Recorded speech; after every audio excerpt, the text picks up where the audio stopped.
1885-86 সাল নাগাদ বিখ্যাত সাহিত্যিক হেনরি জেমসের উপন্যাস দ্য প্রিন্সেস ক্যাসামেসিমা প্রকাশিত হয় লন্ডন থেকে। সমাজতন্ত্রের উত্থান আর প্রাচীন সাংস্কৃতিক ধ্যান ধারণার ক্রমশ ভেঙে পড়া, এই দুই অ্যাংজাইটির দ্বান্দ্বিক সংঘর্ষের মাঝে এই উপন্যাসের মুখ্য চরিত্র শেষ অবধি আত্মহত্যা করে। এর 106 বছর পরে মুক্তি পায় মৃণাল সেনের ছবি মহাপৃথিবী, যে ছবিতে একটি চরিত্রের আত্মহত্যা অনেকগুলো প্রশ্ন তুলে দেয়, কিন্তু সব উত্তর মেলে না। আর সেটা কোইনসাইড করে সমাজতন্ত্র ভেঙে পড়ার অ্যাংজাইটির সাথে। সম্পূর্ণ ভিন্ন দুটো কনটেক্সট, কিন্তু দুটো বিপরীতমুখী আর্থসামাজিক অ্যাংজাইটির মাঝে ঘটে গেছে অনেকগুলো পরিবর্তন বিশ্বজুড়ে, যার আঁচ পড়েছে মৃণাল সেনের ফিল্মোগ্রাফিতে।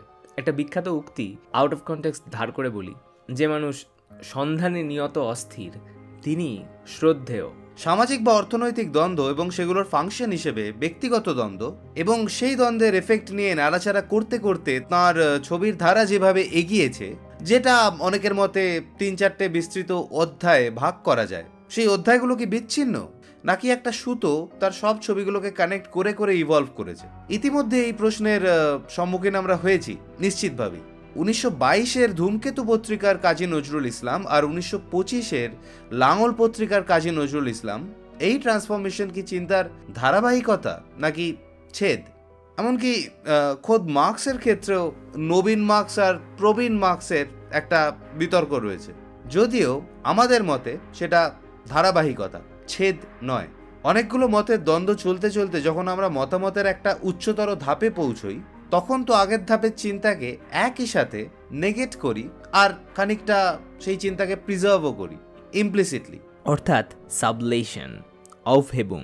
উচ্চারণটা বিতিকিচ্ছিরি হলো, কারণ একটা জিভ দিয়ে এই শব্দটা উচ্চারণ করা আমার পক্ষে সম্ভব নয়। যাই হোক, মৃণাল সেনের ছবির এই ক্রমাগত পাল্টে যাওয়াকে অনেকে কাঠগড়ায় তুলেছেন। কেউ বলছেন আমি রাজনৈতিক চিন্তাভাবনা থেকে সরে এসেছি। কেউ বলছেন আমি নাকি এতকাল পলিটিক্যাল ফিল্ম করে এসেছি, এখন আর করছি না। আমাদের মতে ন্যারেটিভের র্যাডিক্যালনেসের দিক থেকে এই তথাকথিত নেমে আসা, বিশেষ করে 77 পরবর্তী সময়ে আসলে সমাজ রাজনীতির কনটেক্সটে আরও ওপরের স্তরে পৌঁছানো একটা সাবলেশন। কারণ সামাজিক একটা পরিবর্তন ততদিনে ঘটে গেছে 77 সালে। মৃণাল সেনের ছবির ন্যারেটিভ সেই পরিবর্তনটা সম্পর্কে সচেতন ছিল, কিন্তু নিশ্চিন্ত ছিল কি? আকালের সন্ধানে কি তাই বলছে? মৃণাল সেনের কিছু ছবির ওই ওপেন এন্ডেড ব্যাপারটা, মানে সেটার মাধ্যমে তিনি ঠিক কি ভাঙছেন, একদিন প্রতিদিনেই বা তিনি ঠিক কি ভাঙছেন। এজরা পাউন্ডের বইতে একটা চমৎকার লাইন পড়েছিলাম, the book should be a ball of light in one's hand. Bangla ইউটিউবে এই যে কোট আনকোট সিনেমা রিভিউ সংস্কৃতিটি তৈরি হয়েছে, তার নিরিখে বিচার করলে অবশ্য এই উক্তিটি একেবারে ইউজলেস।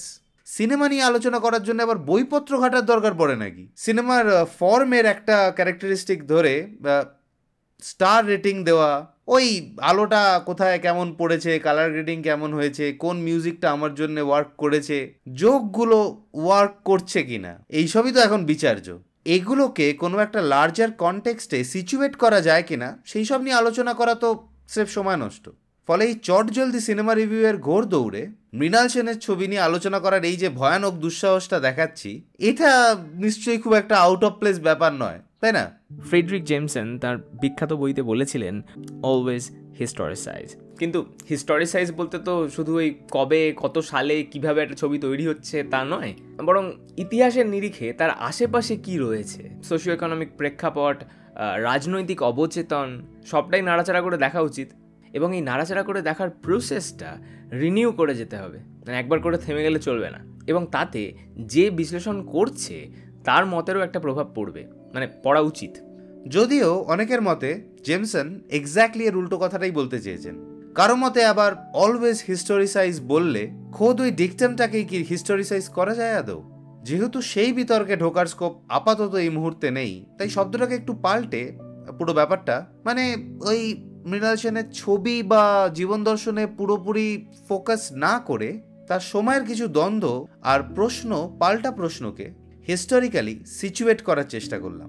মৃণাল সেনের প্রসঙ্গ এখানে জাস্ট একটা মানে সুতো, কিন্তু এটাকে একটা মানে ওপেন এন্ডেড র্যান্ডম আড্ডা হিসেবে ধরে নিতে পারেন। কোনো মানে কনক্লুশন নেই, জাস্ট একটা আড্ডা। যাই হোক, ইদানিং একটা কথা খুব শুনতে পাই, মৃণাল সেন নিজেকে প্রাইভেট মার্কসিস্ট বলতেন। কথাটা সত্যি, কিন্তু একটা মুশকিল আছে। এই প্রাইভেট মার্কসিস্ট বস্তুটি ঠিক কীভাবে সম্ভব? মানে মার্কসিজম তো ব্যক্তি আর সমষ্টি এই দুটোকে ডায়ালেকটিক্যালি দেখে। কোনো মার্ক্সবাদী নেতার ব্যক্তিগত কৃচ্ছ সাধনকে গ্লোরিফাই করতে গিয়ে কোনো মার্ক্সবাদীও কথা ভুলে যান অবশ্য। কিন্তু যতদূর বুঝতে পারি, মার্কসিজম তো ব্যক্তি বা সমষ্টি কোনোটাকেই আইসোলেটেডভাবে দেখে না। লিবারেলদের একাংশ অবশ্য দেখি ওই প্রাইভেট মার্কসিস্ট উদ্ধৃতিটা তুলে লিবারেলদের হাঁসঝাড়ু ইন্ডিপেন্ডেন্ট পলিটিক্যাল চিন্তাভাবনার সঙ্গে মৃণাল সেনকে মিলিয়ে দিতে চান। সে যাই হোক, এই প্রাইভেট মার্কসিস্ট কি আদৌ সম্ভব? 1860 সালে মার্কস চিঠি লিখছেন তার বন্ধু ফার্দিনান্দ ফ্রিলিগ্রাথকে।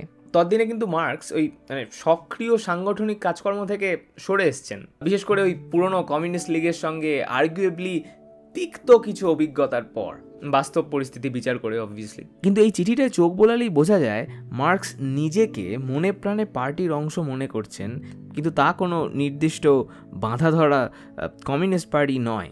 ওই কমিউনিস্ট লীগকেও তিনি আধুনিক বিশ্বজুড়ে তৈরি হতে থাকা কমিউনিস্ট পার্টির একটা এপিসোড বলে উল্লেখ করছেন। এবং নিজের প্রসঙ্গে পার্টি বলতে তিনি বলছেন, I meant the party in the broad historical sense, অর্থাৎ বৃহত্তর ঐতিহাসিক অর্থে পার্টি। কোনো লিবারেল, ইন্ডিপেন্ডেন্ট, আইসোলেটেড ব্যক্তি স্বাতন্ত্র্যের রাজনীতি নয়। রামকৃষ্ণ ভট্টাচার্যের ব্যাখ্যায় পার্টিতে না থেকেও কী করে পার্টিতে থাকা যায় তার পথটাই মার্কস বাতলে দিয়েছিলেন ব্যাপক ঐতিহাসিক অর্থে এই শব্দবন্ধ দিয়ে। অর্থাৎ বাহ্যত কোনো দলে না থাকা আর অন্তরার্থে চিরদিন পার্টিজান থাকা, এই দুয়ের মধ্যে কোনো বিরোধ নেই। এবার মৃণাল সেন কোন কনটেক্সটে ওই কথাটা বলেছিলেন সেটা দেখলেই বোঝা যাবে। ওই প্রাইভেট মার্কসিস্ট উচ্চারণ তাকে মার্কসেরই বক্তব্যের কাছাকাছি নিয়ে যায়, লিবারেল সোশ্যাল ডেমোক্র্যাটদের কাছাকাছি নয়। ফ্রান্সের একটি বিখ্যাত কাগজ মৃণাল সেনের ইন্টারভিউ নেয়। 70-এর দশকের শুরু, বুঝতেই পারছেন, স্বাভাবিকভাবেই ভারতবর্ষে বাম আন্দোলনের কথাও ওঠে। তখন তাকে জিজ্ঞেস করা হয় তিনি কোন মার্ক্সবাদী দলটিতে বিলং করেন। ওর উত্তর, to be on the safe side I want to remain a private Marxist. এরপরেই কিন্তু উনি ক্ল্যারিফাই করছেন, এখন এই কথাটা জোক হিসেবে নেওয়া ভালো, সিরিয়াসলি নেওয়ার কোনো কারণ নেই। অর্থাৎ এটাই প্রেক্ষিত, কমিউনিস্ট পার্টিগুলোর থেকে নিজেকে যান্ত্রিকভাবে ভিন্ন দেখানোর জন্যে উনি সেটা বলেননি। উনি বলছেন, এখনই প্রাইভেট মার্কসিস্ট কথাটা সিরিয়াসলি যদি কেউ নেন তাহলে আশা করি আমার বক্তব্য তারা বুঝতে পারবেন। I don't want to be a fanatic. কিন্তু পার্টির সাথে যুক্ত মার্ক্সবাদীদের প্রতি কোনো তীব্র ক্ষোভ থেকেই কি নিজেকে তিনি প্রাইভেট মার্কসিস্ট বলতেন? সেরকম কিন্তু নয়। দ্য স্টেটসম্যানে লেখা হয়েছে প্রাইভেট মার্কসিস্ট আর পার্টি মার্কসিস্ট। আমি পার্টি মার্কসিস্ট বলে কিছু বলিনি, আমি বলেছিলাম ফ্যানাটিকদের সম্পর্কে। আমি মনে করি সবসময় একটু ফ্লেক্সিবল রাখা দরকার নিজেকে, সঙ্গত কারণেই। এই ফ্যানাটিক প্রসঙ্গে আবার আসছি। আপাতত এইটুকু বুঝতেই পারছি, প্রাইভেট মার্কসিস্ট শব্দবন্ধটি কনটেক্সটে না দেখলে এর মানেটাই সম্পূর্ণ পাল্টে যায়। বিশেষ করে মৃণাল সেন যখন নিজের অটোবায়োগ্রাফিতেই স্পষ্ট বলছেন, নিজের প্রাইভেট মার্কসিস্ট পরিচয় দেওয়ার পর প্রশ্নকর্তাও হেসে উঠেছিলেন, যা শুনে মৃণাল সেন নিজেও ধরে নিয়েছিলেন যে এটা পরিষ্কার যে ওই কথাটা খানিক মজা করেই বলা। কিন্তু যখন কাগজের পরের সংখ্যায় প্রতিবেদনটা প্রকাশ পেল, দেখা গেল হেডলাইনটা হয়ে গেছে বেশ সিরিয়াস। যাই হোক, ব্যক্তি আর সমষ্টির এই দ্বান্দ্বিক আদান প্রদান প্রায় সব ছবিতেই আসছে। আমরা কয়েকটা উদাহরণে চোখ বোলাই, যেমন একদিন প্রতিদিন। নিম্ন মধ্যবিত্ত পরিবারের চাকুরিজীবী মেয়ে, পরিবারের একমাত্র রোজগেরে, সে একদিন কাজে বেরোয় আর রাত্রিরে ফিরে আসে না। সেদিন কোনো খবরই নেই কোথায় গেল বা কেন, ইত্যাদি ইত্যাদি। ভোর রাত পেরিয়ে সে ফিরে আসে বটে, কিন্তু সে কোথায় ছিল সেই রাতে বা কেন, সেই প্রশ্নের উত্তর কিন্তু পাওয়া যায় না ছবিতে। অর্থাৎ পেট্রিয়ার্কাল যে আশঙ্কাগুলো আমাদের মাথায় আসতে পারে, সেগুলো আরও বেশি অস্বস্তি তৈরি করছে।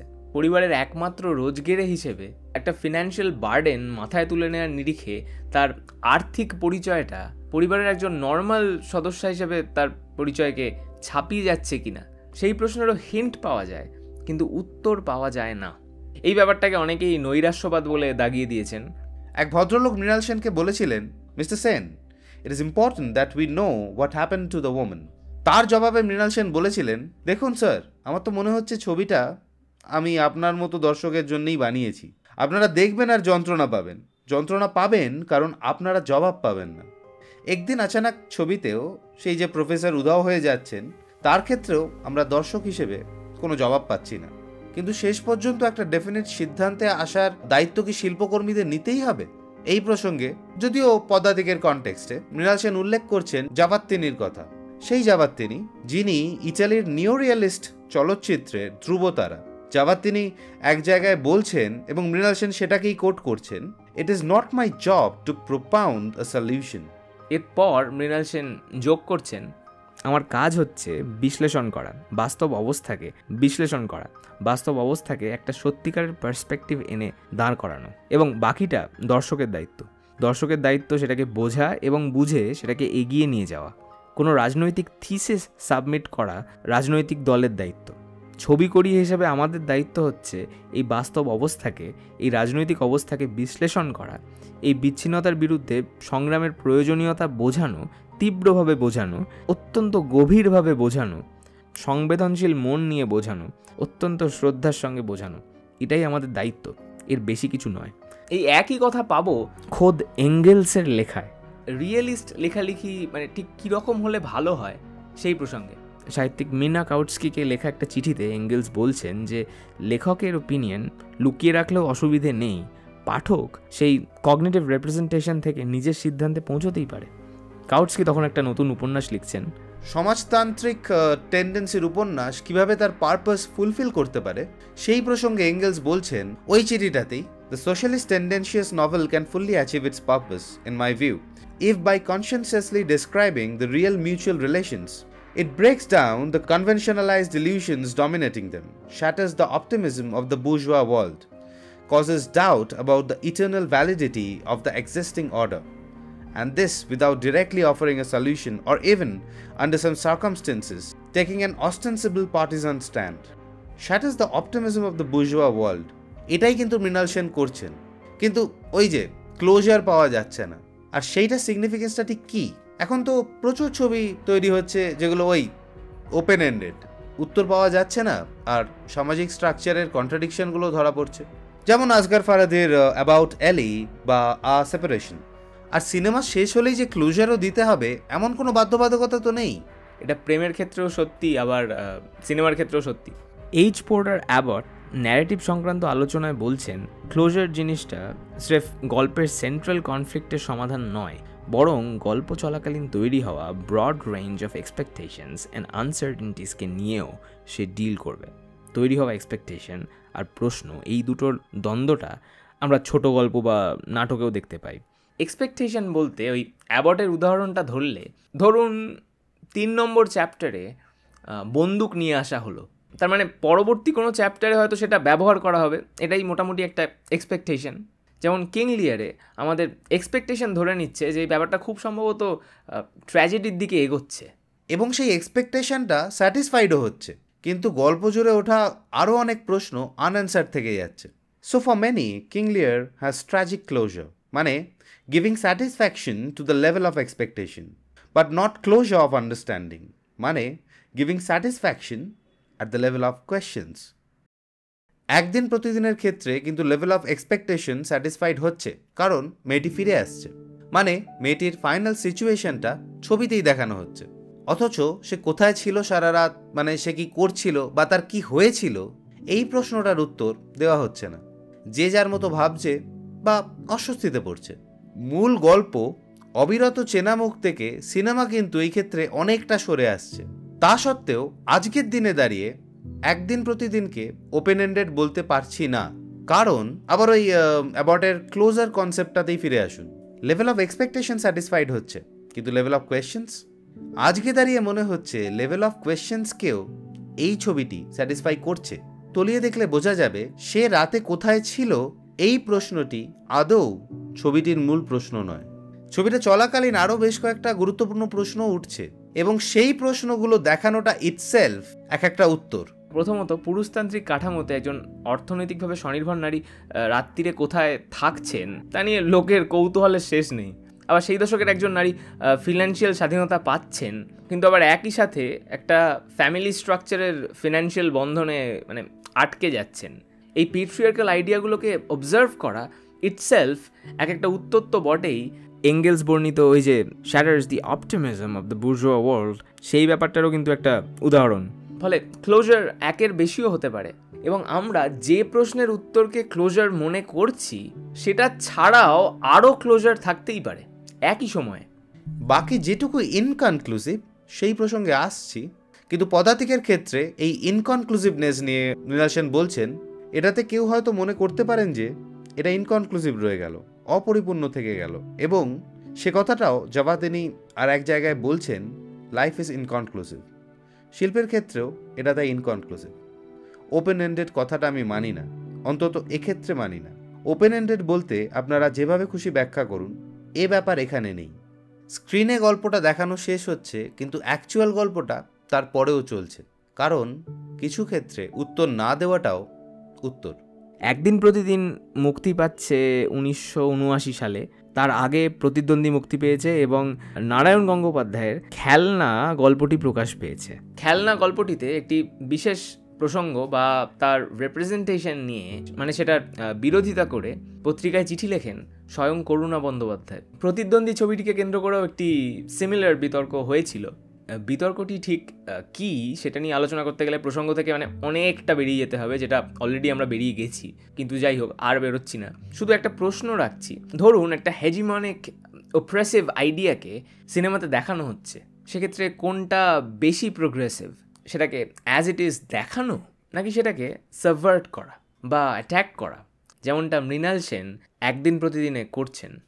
মৃণাল সেন এক জায়গায় বলছেন, কেউ বলছেন আমি রাজনৈতিক চিন্তাভাবনা থেকে সরে এসেছি। কেউ বলছেন আমি নাকি এতকাল পলিটিক্যাল ফিল্ম করে এসেছি, এখন আর করছি না। কেউ বলছেন আমি পালিয়ে যাচ্ছি। এটা মূলত 79 বা 79 পরবর্তী ছবিগুলো নিয়ে। মৃণাল সেনের চলচ্চিত্র জীবনকে অনেকেই কয়েকটা ফেজে ভাগ করেছেন। তৃতীয় ফেজটার সাথে কম্পেয়ার করলে হয়তো চতুর্থ ফেজটাকে রাজনৈতিকভাবে নিষ্প্রভ লাগতে পারে, এবং সেটা স্বাভাবিক। 60-70-এর টালমাটাল পরিস্থিতি যখন থিতিয়ে এসেছে, 77 সালে বামফ্রন্ট নির্বাচনে জিতেছে, এসবের পর একদিন প্রতিদিন, আকালের সন্ধানে, চালচিত্র, খারিজ, একদিন আচানক বা মহাপৃথিবী, এগুলো আইসোলেটেডভাবে দেখলে আপাতভাবে মনে হতে পারে মৃণাল সেন সুপারস্ট্রাকচারের উপর বেশি ফোকাস করেছেন। জেনেসিস দেখলে অবশ্য মোটেই তা মনে হয় না, কিন্তু ওভারঅল এই ব্যাপারটাকে আমরা র্যাডিক্যালনেস কমে যাওয়া হিসেবে দেখতে আগ্রহী নই, কারণ এই বেস সুপারস্ট্রাকচার ব্যাপারটা আদতে একটা মেটাফার, এটা কোনো ট্যাঞ্জিবল ব্যাপার নয়, আর মেটাফারের সীমাবদ্ধতা খুব স্বাভাবিকভাবেই থাকবে। মুশকিল হচ্ছে বেস আর সুপারস্ট্রাকচারকে পুরোপুরি ইন্ডিপেন্ডেন্ট ডোমেন হিসেবে দেখলে ভুলভ্রান্তি হওয়ার সম্ভাবনাই বেশি। এই মেটাফার সংক্রান্ত ক্লাস রিডাকশনিজম বা অতি সরলীকরণের বিপদটা কিন্তু খোদ মার্কস বা এঙ্গেলসের সময়ও দেখা দিয়েছিল, এবং সে কথা এঙ্গেলসের একটা চিঠিতেও বোঝা যায়। মাথায় রাখতে হবে সবসময় যে ওই খালি বেস নিয়েই কথা বলে যেতে হবে এমনটা নয়। সুপারস্ট্রাকচার বা তার এলিমেন্টগুলোকে আমরা বেসের প্রতিবিম্ব হিসেবে ধরে নিয়ে কিছুটা এগোতে পারি বটে, কিন্তু সেটা নিষ্ক্রিয় প্রতিবিম্ব নয়, সক্রিয় প্রতিবিম্ব। কারণ ব্যাপারটা বা এই মেটাফরটা ডায়ালেকটিক্যাল, একটা দিক প্রাইমারি হলেও।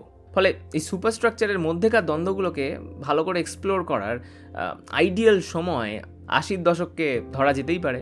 এতে র্যাডিক্যালনেস মোটেই কমছে না, কিন্তু পান থেকে চুন খসলেই কোনো ব্যাপারকে অবৈপ্লবিক বা কম র্যাডিক্যাল বা পালানো বা প্রতিবিপ্লবী বলে দাগিয়ে দেওয়াটা আজকের ব্যাপার নয়। খোদ মার্কস এঙ্গেলসকেও এই অভিযোগ ফেস করতে হয়েছিল। 1850 সালের জুলাই মাসে প্যারিসে একটা শ্রমিক বিদ্রোহ ব্যর্থ হয়। তখন মার্কস আর এঙ্গেলস বলেন যে অদূর ভবিষ্যতে বিপ্লবের সম্ভাবনা তো দেখা যাচ্ছে না খুব একটা, তাই কমিউনিস্ট লীগের উচিত বৈপ্লবিক তত্ত্বের ওপর পড়াশোনা বা তত্ত্বগুলোকে ডেভেলপ করার কাজে সাময়িকভাবে জোর দেয়া। সে সময় যদিও মার্কস এঙ্গেলসের প্রস্তাব খুব স্লিম মেজরিটি নিয়ে পাস হয়ে যায়, তাদের কিন্তু প্রতিবিপ্লবী, সর্বহারা বিরোধী, ইমপ্র্যাকটিক্যাল ইত্যাদি একেবারে বাছা বাছা বিশেষণ শুনতে হয়। আবার বামপন্থী ভাবধারার ছবি মানে ঠিক কতটা রাজনৈতিক হবে, আর রাজনৈতিক হলেও ঠিক কিরকম হবে, এই নিয়ে তো বাড়াবাড়ি আর কম হয়নি।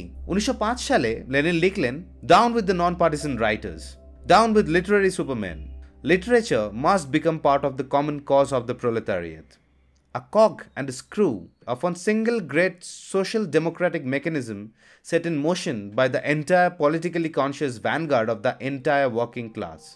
এবার এটা পরে মনে হতেই পারে লেনিন বুঝি সব রকমের লেখালেখির ব্যাপারে এই কথাটা বলেছিলেন, কিন্তু তা তো নয়। এই প্যারাগ্রাফটা শুরুই হচ্ছে এই প্রশ্ন দিয়ে, what is this principle of party literature. লেখাটার শিরোনামেও স্পষ্ট যে এটা পার্টি লিটারেচারের ক্ষেত্রেই প্রযোজ্য, সমগ্র সাহিত্যের ক্ষেত্রে নয়। অবশ্য এই লেখালেখির ব্যাপারেও অ্যাবসলিউট ফ্রিডম ব্যাপারটা নিয়ে তার স্কেদিং ক্রিটিসিজম ছিল, কিন্তু লেনিনের এই উক্তি আউট অফ কনটেক্সট তুলে দিয়ে সোভিয়েতের কেউ কেউ, এবং আবারও বলছি কেউ কেউ, যে বেরসিকপনা শুরু করেছিলেন, সেটা তো ওই এঙ্গেলসের একটু আগেই যে কথাটা উল্লেখ করলাম সেটার একেবারেই বিরোধী। ইনফ্যাক্ট টলস্টয়ের লেখায় জারিস্ট রাশিয়ার সামাজিক দ্বন্দ্বগুলো ফুটে উঠছে দেখে লেনিন যে কি প্রচণ্ডভাবে সেই লেখাগুলোকে অ্যাপ্রিসিয়েট করতেন সেটা জানার পরেও কি এই গোড়ামির কোনো মানে আছে? কিন্তু মৃণাল সেনের ছবি ট্রিটমেন্টের এই পরিবর্তন উনি নিজে কিন্তু এটা যথেষ্ট ওন করেছিলেন একজন মার্কসিস্টের পক্ষে, যেটা খুবই স্বাভাবিক।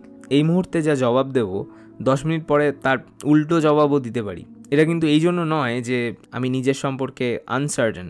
আসলে প্রতি মুহূর্তে সময় পাল্টে যাচ্ছে, আর এই সময় পাল্টানোর সঙ্গে সঙ্গে মানুষের অ্যাটিটিউড টু লাইফও পাল্টে যাচ্ছে। এই পরিবর্তন কিন্তু আগের সব কিছু একেবারে পুরোপুরি নেগেট হয়ে যাচ্ছে না। প্রথম পর্ব বা দ্বিতীয় পর্বের হিউম্যানিজম বা ইমোশনাল অ্যাপ্রোচগুলো একটা উঁচু স্তরে গিয়ে রিপিট হচ্ছে চতুর্থ পর্বে, তবে ইমপ্লিসিটলি, কারণ চতুর্থ পর্বে সুপারস্ট্রাকচারের ইন্টারনাল দ্বন্দ্বগুলো আগের 3টে পর্ব থেকেই ধারাবাহিকভাবে ইনফর্মড, র্যান্ডম আকাশ থেকে পড়ছে না। খারিজ দেখে মধ্যবিত্তের অ্যাংজাইটিটাও আর্থসামাজিকভাবে অন্তত আকাশ থেকে পড়ছে না। সুপারস্ট্রাকচারের দ্বন্দ্বগুলো ডিরেক্ট আকাশ থেকে পড়ছে কোনো আর্থসামাজিক অ্যাঙ্কার পয়েন্ট ছাড়া। এইটা ভেবে নিলে যে কীরকম টাইপের সিনেমা হয় সেটা তো আমরা ওই সেট ডিজাইন সর্বস্ব উচ্চ মধ্যবিত্তের জীবন নিয়ে নির্মিত 90-এর দশকের পরবর্তী সময়ের বেশ কিছু ছবি দেখেই বুঝতে পেরে গেছি। তোমার নিজের বয়ানে সিনেমা পাল্টাচ্ছে, সমস্ত কিছু পাল্টাচ্ছে, মানুষের মানসিকতা, সময়, সব কিছু। সেই কারণে মানুষও পাল্টায়, এক জায়গা থেকে আরেক জায়গায় এক্সটেনশন বলবো, সময়ের সঙ্গে একটা logical extension of what one was at a certain point of time. এই লজিক্যাল এক্সটেনশন ব্যাপারটা একবার ভেবে দেখুন, সেই নবীন মার্কস থেকে প্রবীণ মার্কস হয়ে ওঠার লজিক্যাল এক্সটেনশনেরই মতো। চিন্তার পথে ব্রেক নয়, কারণ প্রথম দিকের ছবিগুলোর হিউম্যানিজম শেষ পর্যায়ের ছবিতে এসে তথাকথিত মধ্যবিত্তের ইনডিফারেন্সকে অ্যাট্যাক করছে। যেমন খারিজ, যেই ইনডিফারেন্স আসলে বুর্জোয়া ইনডিফারেন্সেরই ট্রিকল ডাউন অবশেষ। মৃণাল সেনের ক্ষেত্রে কিন্তু এই পর্ব টু পর্ব এই যাত্রাপথে ব্রেক হচ্ছে না। অনেকগুলো দ্বন্দ্বের ঠোকাঠুকির ফলে হেগেলিয়ান সেন্সে সাবলেশন হচ্ছে। মৃণাল সেন অবশ্য নিজের রাজনৈতিক বিশ্বাসকেও প্রশ্ন করছেন, কিন্তু 77 পরবর্তী সময় উনি যখন আকালের সন্ধানে বানাচ্ছেন এবং একটা সংলাপে একজন বলছে যে এটি বিশেষ অঞ্চলের মানুষের কোমর ভেঙে গেছে কিনা, সেই প্রশ্নটা তোলা হচ্ছে, তখন সেটা সেলফ ক্রিটিসিজম না স্ল্যান্ডার, এই প্রশ্নটা পরে কখনো আলোচনা করা যাবে। এখন মৃণাল সেনের ছবিতে আর্থসামাজিক যে দ্বন্দ্বগুলো বারবার ধরা পড়েছে, ইন্টারভিউকে আবার কেউ কেউ অ্যান্টি সোশ্যাল ফিল্ম বলেছেন খেপে গিয়ে। সুপারস্ট্রাকচারের হেজিমনিক কিছু আইডিয়ার সঙ্গেও উৎপাদন ব্যবস্থার সম্পর্কটা বেশ টের পাওয়া যাচ্ছে। এটা ঠিক কিভাবে হচ্ছে আর কেন? এর সবচেয়ে অবভিয়াস আর কনভিনিয়েন্ট উত্তর, মৃণাল সেন মার্ক্সবাদী ছিলেন, ফলে দৃষ্টিভঙ্গি বস্তুবাদী। কিন্তু এটুকু বললে বোধহয় পুরোটা বোঝা যায় না। বস্তুবাদ তো নানা ধরনেরই হতে পারে। British philosopher of science Roy Bhaskar philosophical বস্তুবাদকে 3টি ক্যাটাগরিতে ভাগ করেছেন। অন্টোলজিক্যাল ম্যাটেরিয়ালিজম, বায়োলজিক্যাল বা ফিজিক্যাল অস্তিত্ব থেকে সোশ্যাল অস্তিত্বের উঠে আসা। এপিস্টেমোলজিক্যাল ম্যাটেরিয়ালিজম, অর্থাৎ এই আমাদের চিন্তা নিরপেক্ষ অবজেক্টিভ ব্যাপার স্যাপার, যা বিজ্ঞানের আওতায়। আর প্র্যাকটিক্যাল ম্যাটেরিয়ালিজম, যা কিনা the constitutive role of human transformative agency in the reproduction and transformation of social norms.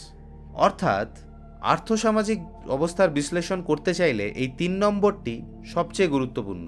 Marx যেমন এই 3টি বস্তুবাদের সিনথেসিস ঘটিয়েছিলেন অন্তত তার নেচার সংক্রান্ত লেখাগুলোতে, মৃণাল সেনের ছবির ফিলোসফিতেও এই 3টি বস্তুবাদের অন্তত 2টির ইমপ্লিসিট সিনথেসিস হয়েছে বলেই মনে হচ্ছে, এবং সেই ইঙ্গিতটা আমরা পাচ্ছি তাঁরই বিভিন্ন বক্তব্যে, কিন্তু পুরোপুরি ভিন্ন একটি প্রসঙ্গে। সিনেমার ক্ষেত্রে তার প্রাথমিক অনুপ্রেরণার কথা বলতে গিয়ে মৃণাল সেন বেশ কয়েকটা বইয়ের কথা বলেছেন, পুশকিনের কবিতার কথা বলছেন, আইজেনস্টাইন থেকে নীল সেন, অনেকের প্রসঙ্গ আসছে। কিন্তু উনি শুরুতেই বলছেন, আমি ফিজিক্সের ছাত্র ছিলাম, সেই দিক থেকে সাউন্ড রেকর্ডিংয়ে আমার ইন্টারেস্ট ছিল। এই ফিজিক্সের প্রসঙ্গ আনাটা সম্ভবত কোনো ট্রিভিয়াল র্যান্ডম তথ্য নয়, তার কারণ অনেকগুলো ইন্টারভিউতেই এই ফিজিক্সের প্রসঙ্গটা বারবার পাচ্ছি। উনি সিনেমাকে টেকনোলজিক্যাল পারফরমেন্সও বলছেন। এই নির্দিষ্ট অ্যাকনোলেজমেন্টের মাধ্যমে মৃণাল সেন একটি শতাব্দী প্রাচীন দ্বন্দ্বের সাবলীল সিনথেসিস ঘটাচ্ছেন। আজকের দিনে মনে হতেই পারে যে সিনেমা যে একটা টেকনোলজিক্যাল পারফরমেন্স, এটা তো অবভিয়াস ব্যাপার, কি এমন হাতি ঘোড়া। টেকনিক্যাল আর টেকনোলজিক্যাল এই দুটো শব্দের পার্থক্য করেই বলছি। মোদ্দা কথা, সিনেমা যে একটা টেকনোলজিক্যাল পারফরমেন্স, এটা একটা নো ব্রেনার আজকের দিনে। কিন্তু মৃণাল সেন যে প্রসেসের মাধ্যমে এই অ্যাকনোলেজমেন্টটিতে পৌঁছচ্ছেন এবং যে সময়ে আমাদের প্রশ্নের উত্তর পেতে, সেটাই গুরুত্বপূর্ণ। এবং সেটা বুঝতে গেলে এই টেকনোলজিক্যাল পারফরমেন্স অ্যাকনোলেজমেন্টটিকে হিস্টোরিক্যালি সিচুয়েট করতে হবে। মৃণাল সেনের প্রথম ছবি রাতভোর মুক্তি পায় 1955 সালে। দ্বিতীয় বিশ্বযুদ্ধ শেষ হয়েছে বছর 10 আগে, এবং তারপর আরও নিউক্লিয়ার টেনশন, এত ধ্বংস, এত দুর্দশা, এত কেয়স, এবং তারই সাথে পুঁজিবাদের ঘোরদৌড় আর বিজ্ঞানের এক্সপোনেনশিয়াল প্রগ্রেস, এগুলো কোয়েনসাইড করতে দেখে দুটি প্রগতি বিরোধী ঝোঁক তৈরি হয়েছে। প্রথমটি নৈরাশ্য, মানে ওই পৃথিবীতে আর ভালো কিছু হওয়ার কোনো চান্স নেই, সবই গোল্লায় গেছে এবং সেই সব ঠিক করার চেষ্টা করে খুব একটা কোনো লাভ নেই। এই নৈরাশ্যের রাজনৈতিক চরিত্র সম্পর্কে ইতিহাসবিদ E.H. কাপ তার বিখ্যাত হোয়াট ইজ হিস্ট্রির দ্বিতীয় সংস্করণের ভূমিকাতে বলছেন, এই শুধুমাত্র ডিস্ট্রাকশনের ডেকে দেখতে পাওয়া এবং প্রগতি বিষয়টা নস্যাৎ করা পেসিমিজম আসলে এক ধরনের এলিটিজম, কারণ এলিট গ্রুপগুলোর প্রিভিলেজ আস্তে আস্তে ক্ষয় হয়ে আসছে। উনি মূলত পশ্চিমের দিকেই আঙুল তুলেছেন যদিও, এবং নৈরাশ্যের রাজনীতি নিয়ে তিনি সেই 1930 সালেও সরব হয়েছেন, যদিও মেটেরিয়াল প্রেক্ষিতটা অন্য ছিল। আর দ্বিতীয় ঝোঁকটি হচ্ছে 20 শতকের তথাকথিত মরাল ডিক্লাইন, ওই নৈতিক অধঃপতনের কারণ হিসেবে বিজ্ঞানকে ভিলিফাই করা, মানে ওই অলমোস্ট প্রভার্বিয়াল বিজ্ঞান আশীর্বাদ না অভিশাপ, সেই রচনায় বিজ্ঞানকে একতরফাভাবে অভিশাপ হিসেবে দেখানো। বিখ্যাত ব্রিটিশ ইতিহাসবিদ এবং দার্শনিক আর্নল্ড টয়েনবি বিজ্ঞানকে আক্রমণ করতে গিয়ে বলছেন, বর্তমানে যে অরাজকতা প্রকট হয়ে উঠেছে, বিশেষ করে যৌন সম্পর্কের ক্ষেত্রে, বৈজ্ঞানিক মনোভাব তার জন্য অনেকখানি দায়ী। তার এই বিজ্ঞান বিতৃষ্ণা এতটাই স্ট্রং ছিল, তিনি যখন এই এত মোটা একটা বই লিখছেন ইতিহাস নিয়ে, তাতে সায়েন্টিফিক রেভলিউশনের মতো কোয়ালিটেটিভ ফ্যাক্টর একেবারেই গুরুত্ব পাচ্ছে না। সিভিলাইজেশনাল প্যাটার্নের ওপর তাঁর ফোকাস, কিন্তু বিজ্ঞান, সায়েন্টিফিক থট বা ডেভেলপমেন্টের সাথে তিনি একেবারে এনগেজই করবেন না। এই ব্যাপারটা এতটাই স্ট্রাইকিং যে আর্থার কোসলার তাঁর বিখ্যাত বইয়ের শুরুতেই উল্লেখ করতে বাধ্য হচ্ছেন, টয়েনবির স্টাডি অফ হিস্ট্রি বইয়ের প্রায় 600 পাতার অ্যাব্রিজড ভার্সনের ইন্ডেক্সে কোপার্নিকাস, গ্যালিলেও, ডেকার্ট, নিউটন এদের কথা আসছেই না। টয়েনবির মতো মহাপণ্ডিত 3 নম্বর মানে প্র্যাকটিক্যাল মেটেরিয়ালিজমকে তো বটেই, এমনকি এপিস্টেমোলজিক্যাল মেটেরিয়ালিজমকেও এক অর্থে অগ্রাহ্য করছেন। এই ঐতিহাসিক পরিস্থিতিতে দাঁড়িয়ে মৃণাল সেন বাড়াবাড়ি রকমের ইউঙ্গিয়ান আর্কিটাইপ নির্ভর চিন্তার সঙ্গে মার্কসিজমের নিউক্লিয়াসকে মেলানোর চেষ্টা করছেন না, বরং তাঁর ছবি বানানোর মেটেরিয়াল ফার্স্ট কজ হিসেবে বিজ্ঞানের প্রতি তাঁর ইন্টারেস্টকেই তিনি আইডেন্টিফাই করছেন। আর ছবি বানানোর ক্ষেত্রে সিনেমাকে স্রেফ একটা রিপ্রেজেন্টেশনাল আর্ট হিসেবে না দেখে তার মেটেরিয়াল ব্যাকবোন হিসেবে যুগের প্রযুক্তিকে অ্যাকনলেজ করছেন। ছবিকে তার মেটেরিয়াল প্রেক্ষাপট থেকে বিচ্ছিন্ন কোনো একটা আইসোলেটেড ফেনোমেনন হিসেবে দেখছেন না, মানে ওই একাধিক ফর্ম অফ মেটেরিয়ালিজমকে এক জায়গায় আনছেন। টেকনোলজিক্যাল পারফরমেন্স মানে কিন্তু টেকনিক্যালিটিজের টিরানি নয়।